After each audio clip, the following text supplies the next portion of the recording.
Mom told me about you. You yell at my mother to cook while I'm gone, mess with her cleaning, and are being mean with her every day. When I came home from work, my husband, Yusuf, suddenly got angry with me. He even told me that I had put laxatives in my mother-in-law, Barb's food. No matter how much I hated Barb and Yusuf, I would never do such a thing. Most of all because I was desperate every day not to be angry with them. Get out of my house right now. Go back to your parents' house and cool your head. And he closed the door vigorously. What was even more frightening was that I could see Barb behind Yusuf, smiling wanly. Yes. Barb had told Yusuf false information, and Yusuf, who believed it, had snapped at me. At last I heard something inside me snap. After this, Barb would regret the unimaginable. My name is Ruby. I'm 30 years old, currently working as a fashion designer. When I was a little girl, my grandmother made a dress for me. I fell in love with clothes. I remember I loved my grandmother's handmade dresses so much I kept wearing it until it fell apart. After graduating from high school, I went to a fashion school and started working as a fashion designer when I was 20 years old. The job of a fashion designer was very busy, and I worked until I was exhausted every day. But I loved the moment when the clothes I designed were put on the store shelves and handed to someone. I worked so hard that I forgot to fall in love. I wanted to get married by the time I was 30. But when I was 28 I was getting impatient and went to a marriage activity party. There I met my current husband, Yusuf. We have been married for 6 months. We both work, so we share the household chores, and I think it was smooth sailing. However, recently, Barb has been pressuring me to move in with her. Even on this day. Hello, Ruby? It's about time you guys got married and settled down, isn't it? Why don't I move in with you and we can live together? I can't decide right away, so I'll talk it over with Yusuf and get back to you. Normally, you wouldn't refuse your mother-in-law's request. What a jerk. She hung up on me. I didn't dislike Barb, but she was being sarcastic with me, just like today. She is very sarcastic and has a hard time with me. So I was worried that we might not get along well after moving in together. I had only been living with Yusuf for 6 months, and I wanted to have some time alone with him. I asked Yusuf to tell Barb that I did not want to live with her. However, Yusuf said, But my mom is 58 years old now, and I'm worried about leaving her alone. But Barb is a bit hit and miss with me. I'm a little scared, to be honest. I told Yusuf with a fearful, anxious look on my face. Afraid of my mother? No, I'm not afraid of you. Mom was always kind to me. You worry a little too much. He did not listen to my complaint. There is a reason why Yusuf has not been able to get rid of his mother so far. Barb divorced her husband when Yusuf was only 4 years old after he was found to be having an affair. She became a single mother. She raised her only son, Yusuf, by herself. Therefore, Yusuf has been living with his mother since he was a child. Even now, at the age of 32, he is still very close to his mother. The next day, after work, I came home to find Barb there. Barb? I looked at Barb in surprise. Barb acted as if it was normal for her to be at my house. Oh, Ruby, you're home late. She was sitting on the couch, glaring at me. Well? Why Barb, how did you get in here? I was puzzled. Yusuf gave me a key. When I was puzzled as to why he didn't consult me, Barb continued. And you're still working without even have kids. Why don't you do your wife's job for a minute? I would love to have kids if I could. But children are a gift. It is not easy to have a child just because you want one. I'm sorry. I like my job, so I don't intend to quit. I don't neglect my housework. Besides, we want to have children. But it's a gift, so we think it's not the right time yet. I'm going to think it wasn't the right time yet. What the hell, you've got a husband. You should be a housewife to support Yusuf. Besides, you say you have a child at the right time? What's wrong with you? She cursed me with irresponsible words, without considering my feelings at all. As I was thinking about what I was going to say, I heard the front door open. Click. I'm home. Oh, Mom, you're here. What's the matter, all of a sudden? I thought I'd come live with you and bring all my stuff with me. She smiled. I was stunned. I couldn't believe that she was doing that. I can't believe she's moving in with us without permission. I had told Yusuf that I didn't want to do that. I looked at Yusuf as if asking for help. But Yusuf turned away from me. Is that so? Okay, I'll do it. Let's do that. I was thinking that would be better for me too. He said in surprise. I grabbed Yusuf's arm, but he immediately shook it off.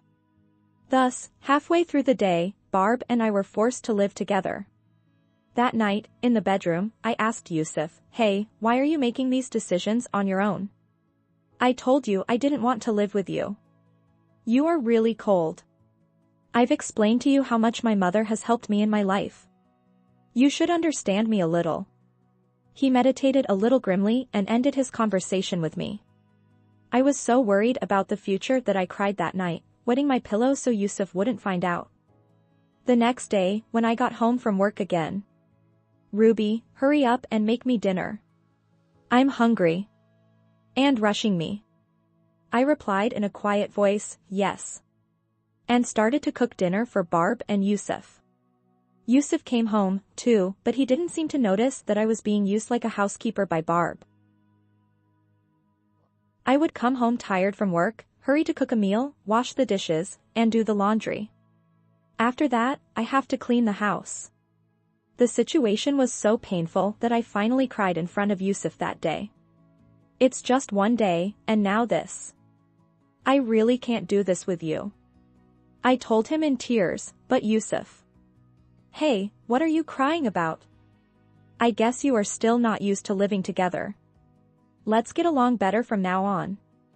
He was a little flustered. But Yusuf made his words muddled.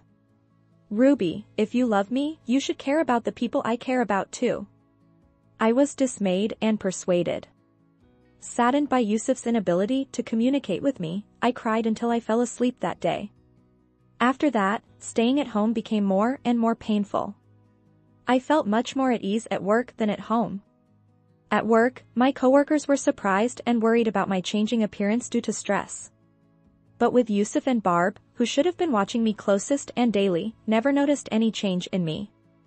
I no longer cared what happened to me, and I did what I was told to do to improve the mood of Yusuf and Barb. I did as I was told, like a puppet. Barb kept saying to me, "Quit your job as soon as possible, have a baby as soon as possible, you stupid wife." She kept cursing me. While I was being yelled at like that, Yusuf was watching TV and laughing hysterically. He was completely oblivious to me. I want to have a child, too. I am still undergoing fertility treatment. But they can't find the cause and the treatment is not progressing. I told Barb about that, too. You're really useless. She cursed me even more. I didn't think anything of it, as if my emotions had gone somewhere with those words. No matter what was said. Yes. I'm sorry. I kept apologizing every day. Such days continued for about 2 months. However, those painful and unbearable days suddenly came to an end. One day, when I came home, Yusuf greeted me with a bloodthirsty look on his face and his arms folded. What? What's wrong? What do you mean what's wrong? He yelled at me. I didn't understand. I didn't mean to offend Yusuf. I don't know what you are talking about. My mother told me. You yelled at my mother to cook while I was gone. You pick on her cleaning, and you are mean to her every day. It took me a while to understand what he was talking about. But Barb, who was hiding behind me, smiled with a wry grin. That's what he meant. I realized the situation. Yes, Barb had told Yusuf a lie that never happened, and Yusuf had believed it. I didn't do that. I said, but Yusuf interrupted my statement as if to say. Besides, last time you put laxatives or something in Mom's food. Mom was suffering so much from abdominal pain. I was speechless with dismay. I would never have put laxatives in Barb's food. I have never asked Barb to cook for me, nor has she ever cleaned or done anything for me. I would never ask Barb to cook for me, because it would only make her angry and useless. He sees her cursing me every day like that. I was first surprised that Yusuf believed Barb and not me. I told you many times to take care of my mother, but you are an asshole. Now get out. Go back to your parents' house and be sorry. He gets angry with me. You're such a terrible wife. I had a really bad stomach ache. Anyway, I don't even want to see you for a while. I was told. I managed to excuse myself, but my belongings were packed and the bag was thrown outside the front door and... Suddenly the door was closed with great force. Why doesn't Yusuf take care of me?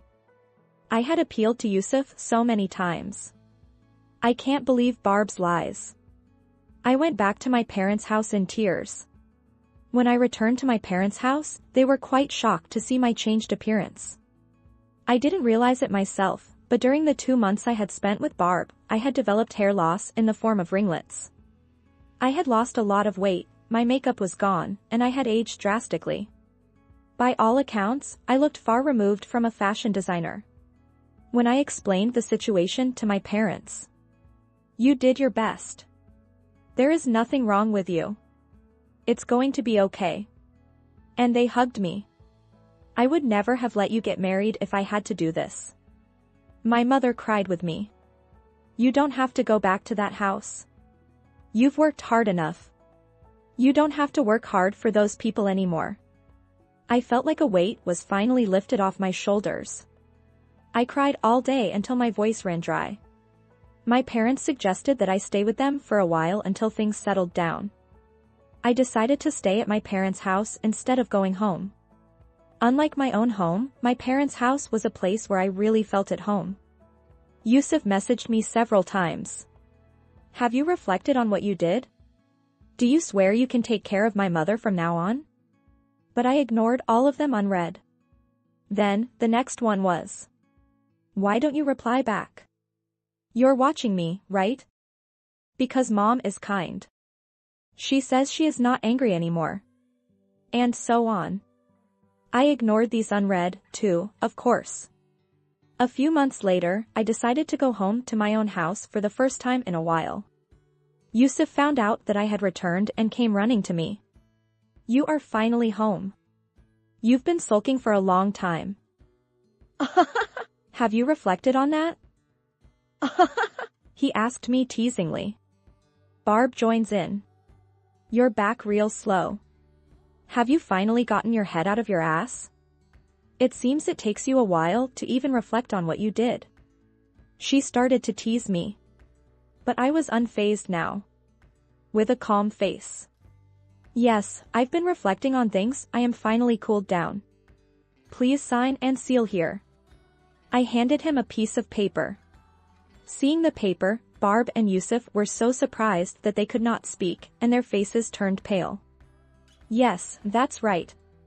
The paper I gave them was a divorce decree. What a joke. It's not funny. Yusuf asks me in a panic. I'm not kidding. I told you my head was cold. I finally realized how stupid I was to put myself out there for you people who don't care about me. I told him with a fresh face.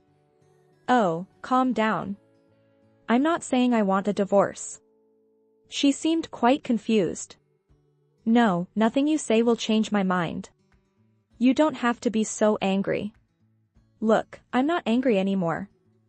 Don't be so unfaithful, just get in there. She yelled at me as usual. And Yusuf too. Yes, she is right, I don't sign. Besides, it was your fault to begin with. Because you say horrible things to my mother and do horrible things to her. What are you talking about? That it's a terrible thing? Why don't you question Barb again? I looked at Barb's face and she seemed very upset. Perhaps she did not want Yusuf to know. But I swear, I didn't put any laxatives in her and I wouldn't curse Barb out. It was your mother who did it. That can't be true. Mom is a kind person. You are wrong about my mother on her own. He said as usual, not thinking about me. Seeing Yusuf like that made me. Huh. I sighed. It's a waste of time for me to be with you guys. Please write the divorce papers as soon as possible. I told him and shut out unnecessary conversation. I realized that this person still didn't realize that Barb was lying. I felt sorry for Yusuf, who was beyond sad and believed only in his mother. Yusuf, I can swear to Barb that I haven't done anything terrible. And don't get me wrong. I don't like you at all anymore. I'm divorcing you. I don't want to come back at all. I told him, handing him the divorce papers. Anyway, write it down and send it back to me as soon as you can. I'll take care of the rest. I don't have any more time for you. I closed the door with a loud bang. Just before I closed the door, I saw Barb's pale face as she said, "What have I done?" I could see her head in her hands. A few days later, the divorce papers were not returned. My father went all the way to Yusuf's house to pick them up. "Yusuf, let's get your seal stamped on the divorce papers as soon as possible." "Oh. I'm sorry too, so I can't get a divorce," Yusuf said to my father. He was trying to beg my father, but his father looked at him calmly and said, "It's no use. Please write it down as soon as possible." What did Barb say? "I'm sorry about this. Could you please tell Ruby to come back? She's not a child anymore." And she asked for my father's sympathy, but my father gave Barb a sharp glare and said, "Ruby didn't do anything. You did something, didn't you?" And he looked at Barb. He said that Barb was quite deflated at the sight of my father. And seeing my father like that, he finally gave up. Yusuf wrote his signature and stamped his seal. With my father's cooperation, the divorce papers were finally submitted to the city office and the divorce was finalized. I was now free. Although I was divorced, I realized once again how much I had enjoyed being immersed in my beloved clothing business and not worrying about anything else. Because of this, I have a feeling that work will be my lover again for the foreseeable future. Most of all, when I was living with Barb, the walk home after work was very painful. Now, the moment when I happily finish work and go home to drink a beer by myself is the moment I look forward to the most. After that, I heard from an acquaintance that Yusuf has been going to marriage activity parties to look for a marriage partner again. He really never learns, does he? I wonder if there will be another victim who will become Barb's housekeeper. I feel sorry for him. However, I heard that he can't find a partner easily. Yusuf, in his self-introduction, says he wants someone who can live with his mother. Besides, he is divorced and has an arrogant personality. He is just a small businessman and his annual income is not so high. It would still be difficult to meet the right person. Also, because I was a fashion designer, my income was considerably higher than Yusuf's. Barb and Yusuf were dependent on my salary. Because of my disappearance, the family's finances suddenly became difficult. They are now living in a house covered in dust. As for me, my personal life has become less stressful. My work is going very well and I got a promotion this year. I am now an independent woman. I met a younger man through an acquaintance and we are currently dating. That man, even when I told him I had a history of divorce. That has nothing to do with it. Why does it not matter? I asked. That means you have experienced so many things. He said that to me with what a snarky smile on his face. I love such a positive, cute boyfriend. We decided to start living together for the time being, but I have told him that I don't want to live with in-laws. What do you think of this story? Please subscribe to our channel. See you in the next video.